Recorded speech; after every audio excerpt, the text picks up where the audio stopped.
Hello, everyone. It's so nice to be able to talk to you again, although I can't see you, but I feel your presence.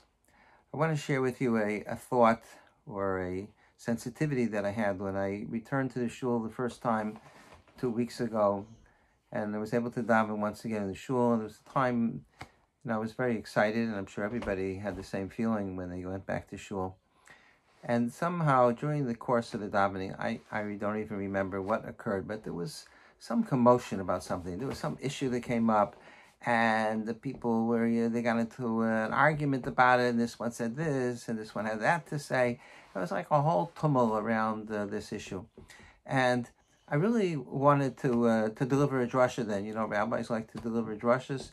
I wanted to deliver a drosha, but I decided, okay, I'm not going to say anything at the time. But here's what I would have said if I had a chance to speak at that time. And that is that when we're coming back to shul after being deprived for so long and not having the opportunity to daven in the shul, and we've gone through so much in the past 3 months. The world has just turned completely upside down, and there's so many things that have transpired, and there's been so many difficulties and problems in the world. So our sense of perspective when we come into shul for the first time, we should be so excited to be able that we're now emerging from the coronavirus. Baruch Hashem, it's still dangerous, but it's not as bad as it was, and we're able to return to the shul. Things that are not important should not even register in our minds. Why are we making an issue? I was going to say to the people, this is so babyish. What's the difference? Why does it matter? Didn't say that, I would have insulted everybody. But that's what I was thinking. What does it matter? Look, we have Baruch Hashem, we're able to go into the shul. That's fantastic.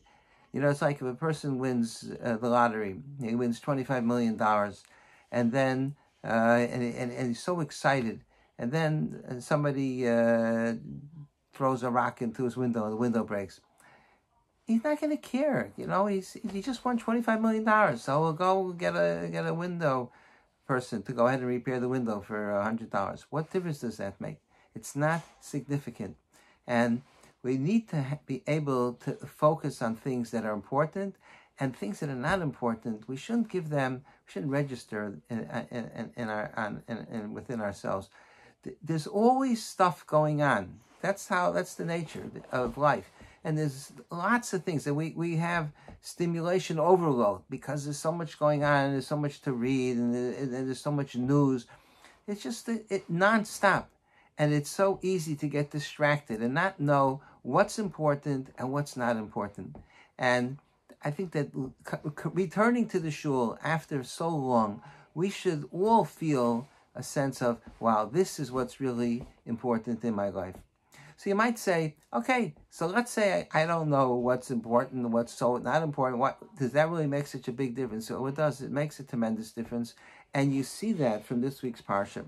The Torah relates the episode of the Meraglim, the spies. They went to scout out Eretz Yisrael. They came back with a bad report. They said that it's Eretz Ochelos Yoshveh, the land, it gobbles up its people, and we saw the Anakim, the giants, and even the fruit was big. And they scared the entire Jewish population. So the Chumash says that when they heard this from the Meraglim, Vatisa kol ha'eda vayitnu es kolam. The kol ha'eda means the entire Jewish community, all 600,000, and together with everybody else that was part of the Jewish community. They all rose up together. Vayitnu es kolam vayifku ha'am b'layla hahu. And the people cried that night. And then they the whole night they were crying because they were traumatized. Eretz Yisrael, we're going to such a terrible place, Eretz Yisrael. And then they said to Moshe Rabbeinu that wouldn't it have been better if we had died in Mitzrayim? Or wouldn't it have been better if we had died in the desert? Rather than we should have to go to Eretz Yisrael and we're going to get slaughtered there, and our children will be slaughtered, and our wives, and they'll be orphans and widows. They made such a tremendous thing out of this business with the Meraglim. And Chazal say that because they cried that night, Chazal say that night was the night of Tisha B'Av, And because the Kadosh Baruch Hu says, "Atem bechisim b'chiyah v'shachinam," you cried for no reason that night. Chayechem shetivku b'chiyah daras. I'll give you what to cry about. You're going to cry for generations over the destruction of the Beis Hamikdash. So let me ask you a question. The sin of the Meraglim, the core sin was that they rebelled against HaKadosh Baruch Hu. They rebelled against Moshe, and they rebelled against HaKadosh Baruch Hu, and they accused Hashem of having their bad interests in mind because he hated them. B'sinas Hashem osano. It's because God despised us that he brought us here. So you would think that was the enormity of the sin, was the fact that they were rebelling. The fact that they cried during the night about Eretz Yisrael, that they didn't want to go there and they thought it was a terrible place, you would think that was much less significant. But what you see is that what brought about the Churban Beis Hamikdash, it had its roots in what happened with the Meraglim, was not so much the fact that they rebelled, but it was the fact that they cried for naught. And why is that so significant, that they cried for naught? Why should they, 1,000 years later when the Beis Hamikdash was destroyed, it's because they cried for naught during the time when they were in the desert? So the answer is because if a person can't tell what's important in life, then how is his life going to be meaningful?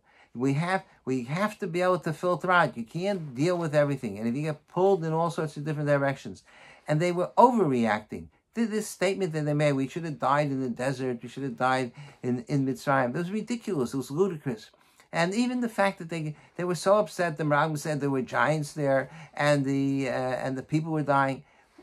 They needed to discuss it. They should have gone to Moshe Rabbeinu and say, listen, we're frightened, we're afraid. Is there a plan? How are we going to deal with this problem? They could have had a discussion. Instead, there was no discussion. And when Kalev and Yehoshua tried to defend the position of Moshe Rabbeinu, so the Chumash says that they started to stone them. They almost killed them for speaking their piece. We know how it is that people, they shut down other people that don't agree with their opinion. So there was so much emotion and so much passion. And it was the entire Jewish nation. They spent the whole night crying. So God said, you cried for no reason. I'm going to show you what it really means to have something to cry about. And the question is, so it was so 1,000 years earlier. Why should they be punished 1,000 years later because their great-great-great-grandparents cried in the Midbar? So I think it's not so much that it was a punishment, but it was the seeds of discontent were already planted that night.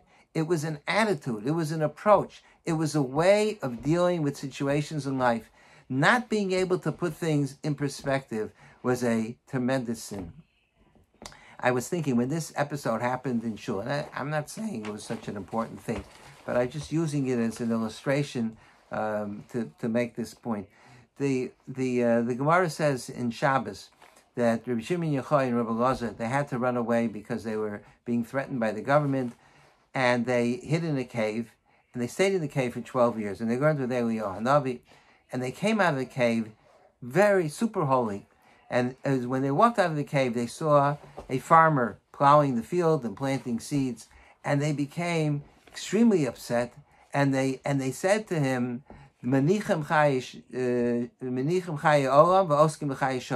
he's forsaking eternal life. Instead of being involved in something that lasts for eternity, instead he's doing something that's chayisha. It's just temporal. How long will it make a difference if he plants the seeds or he doesn't plant the seeds? So it's this year's crop. It pales in comparison to chayisha. And then the Gemara says that wherever they turned their eyes, the earth became scorched. So the Gemara says that HaKadosh Baruch Hu was very upset, and he said to them, you want to destroy my world? That's why you came out of the cave? Go back to the cave. Spend another year in the cave. So that's what they did. They spent another year in the cave, and then they were able to go out. So I was thinking, what was so wrong with their approach? I mean, they understood that there is priorities in life. That Chayei is far more important than the Chayei Olam. The eternal is much more important than the temporal. So why was Why was the Kadosh Baruch Hu? It was an important message. Why did Kadosh Baruch Hu send them back to the cave? That's a message that they have to deliver. So the answer is because they were in the cave. They spent 12 years learning with Eli and Navi, but the rest of the world did not. And you can't expect people that have not been in the cave to have the same sensitivity that I have. So what I would have said if I had had a drosha in shul that time, I would have said, listen, Rav Shimon ben Yochai and Rabbi Elazar, they were in the cave alone. So therefore they had no right to criticize everybody else. But we were all in the cave together. We were all quarantined together. We were all denied the opportunity to daven in the shul together. We all saw the turmoil and the havoc that the pandemic wreaked on our community and in America and in Eretz Yisrael. So many people were affected by the coronavirus. So we all experienced together. And now we finally left the cave. And when you leave the cave, just like Rav Shimon ben Yochai and Rabbi Elazar, they had a different perspective. We finally able to leave the cave. We have to have a different perspective. And unlike Rav Shimon ben Yochai and Rabbi Elazar, that they were the only two people that were in the cave, we were all in the cave, and therefore we should have a perspective to focus on what's important in life. And those distractions that come up all the time, we have to ignore them. There's a story I once told. It's a fantastic story. There was a family by the name of Ort, Mr. and Mrs. Ort. Mrs. Ort was very disorganized, and she had a tendency of not putting things away, and this irritated her husband to no end. And Mr. Ort used to say to Mrs. Ort, I don't remember the first names, I'm sure they had first names, Mr. and Mrs. Ort. But Mr. Ort would say to Mrs. Ort, why can't you put things away? He would see something laying around, and she would say, Ze lo chashuv, it's not important. And she would repeat this phrase all the time, every time he criticized her, Ze lo chashuv. Well, one time they were in the bungalow for the summer, and Mr. Ort was working in the city, and he was coming up for Shabbos. And they spoke, husband and wife, on the phone, and she said, I'm out of checks. Could you please bring up a checkbook to the mountains? So he came up to the mountains with a checkbook, and he came into the bungalow right before Shabbos. It was a few minutes before Shabbos that he came in, and he took out the checkbook from his pocket, and he handed it to her, that she should have the checkbook available. So what did Mrs. Ort do, true to form? She went ahead and she put it down on the night table in the bedroom. So Mr. Ort said to her, why can't you put things away? What's wrong with you? And what did she respond? The same retort, Ze lo chashuv. It's just not important. Well, that Shabbos was unfortunately a terrible tragedy occurred. Mrs. Ort was rushed to the hospital. She had a stroke or a heart attack, and the family ran with her to the hospital, and she passed away, or at least Mr. Ort ran with her, and she passed away in the hospital that night of Shabbos. After Shabbos, Mr. Ort comes back to his bungalow, and he's with his children, and they're about to sit down to sit shiva, and to mourn for their mother and wife that had just passed away. Mr. Ort goes into the bedroom, takes off his jacket, puts it down on the bed, or maybe hung it in the closet, and he looks on the night table, and the checkbook is still there.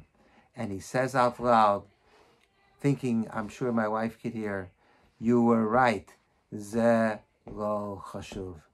This is not what is important in life. And he told this story. Whoever came to Menach Babel, he said, please tell over the story. It'll be a schus for my wife, because she was smarter than I am. She understood Ze lo chashuv. She knew what was important and what was not important. And if you would have this attitude of things that are trivial, things that are insignificant, that we're able to dismiss them and say, Ze lo chashuv, people would get along better. There wouldn't be machlokes. People wouldn't speak lashon hara. People wouldn't bear grudges against each other. There would be less fighting in the world. There would be more shalom. There would be more peace. And in addition, we would be able to focus on things that are really important and not get hung up on things that are trivial and insignificant. People say that if you want to judge if something is important, think about, in 50 years from now, will it matter what bothers me now? Will it bother me in 50 years from now if I live so long? Will it make a difference? If it won't matter, then it means it's not important. So I would add, you don't have to go to 50 years. If in 10 years it won't be important, then it's not significant. And you don't have to go to 10 years. You could go to 1 year, because things have a way of working themselves out pretty quickly. So if in 1 year it won't make a difference, then you know it's not important. But I would